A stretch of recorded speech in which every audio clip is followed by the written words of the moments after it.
ভাবের আবেশে মনে প্রাণে তোমায় ডাকি, নারায়ণ নারায়ণ, ও হে নারায়ণ।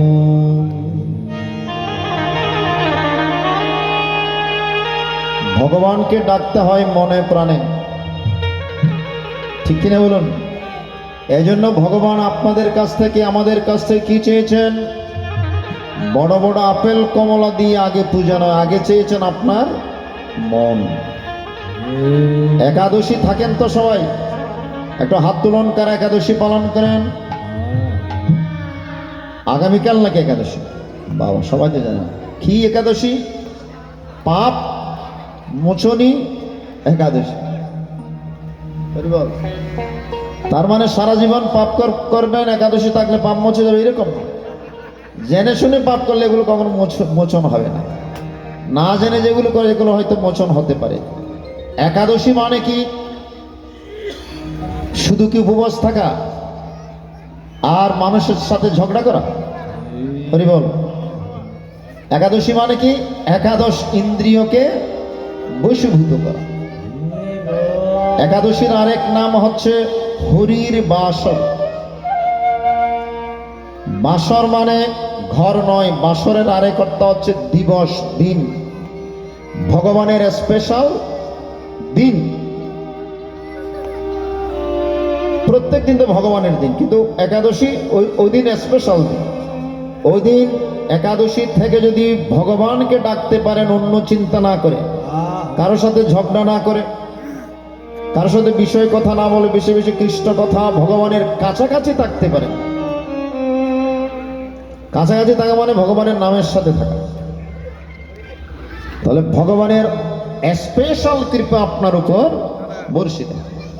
তাহলে একাদশী মানে শুধু উপবাস থাকবেন আর বিষয় কথা বলবেন আর অন্যদের সাথে ঝগড়া করবেন, ব্যাপারটা এরকম না। আমাদের 10টি ইন্দ্রিয় আছে। কয়টি? 10টি ইন্দ্রিয়। 5টি কর্মেন্দ্রিয় আর 5টি জ্ঞানেন্দ্রিয়। এই ইন্দ্রিয়গুলোকে চালায় কে?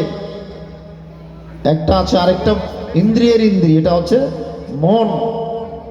তাহলে ওই 10টি কর্মেন্দ্রিয়, 5টি কর্মেন্দ্রিয়, 5টি জ্ঞানেন্দ্রিয়, সকলের উপর একটা ইন্দ্রিয় বসে আছে, সেটা হচ্ছে মন। তাহলে কয়টি ইন্দ্রিয় হলো? 11টি ইন্দ্রিয়। এই 11টি ইন্দ্রিয়কে বশীভূত করে রাখার নাম হচ্ছে একাদশী।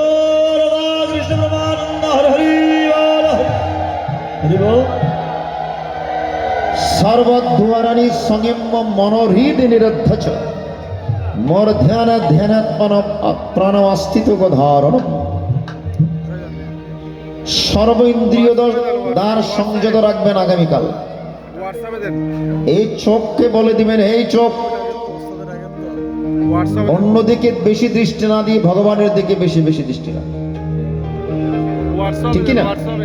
কানকে বলে দিবেন, এই কান আগামীকাল অন্য কথা কম শুনে বেশি বেশি হরি কথা, কৃষ্ণ কথা শ্রবণ করে, ঠিক কিনা?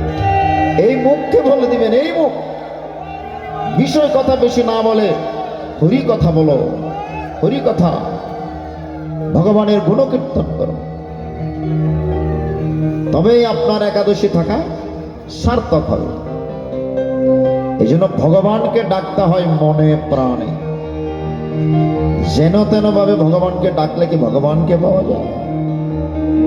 হরি বল। ভালো করে লক্ষ্য করে, ভগবানকে আপেল কমলা দিয়ে শুধু পূজা দিলে হবে না। ভগবানের জিনিস ভগবানকে দিচ্ছেন, আপনি ভগবানকে কি দিচ্ছেন?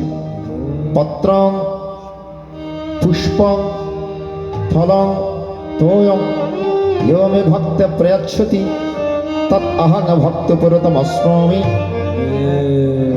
পুরুতমস্মি কি দারুণ কথা বলে। প্রয়াতাত্মা বলে পত্র পুষ্প জল ফল যা দাও না কেন, ওইদিকে আমার দৃষ্টি নাই, আমার দৃষ্টি তোমার দিকে। তুমি কোন ভাব নিয়ে দিচ্ছ? তুমি কি সাত্ত্বিক ভাবে দিচ্ছ? তুমি কি রাজসিক ভাবে দিচ্ছ? নাকি তামসিক যেন তেন ভাবে দিচ্ছ। এই ভাবটুকুই ভগবান দেখেন। এই জন্য ভগবানের আরেকটা নাম কি অনেকবার বলেছি, মনে আছে?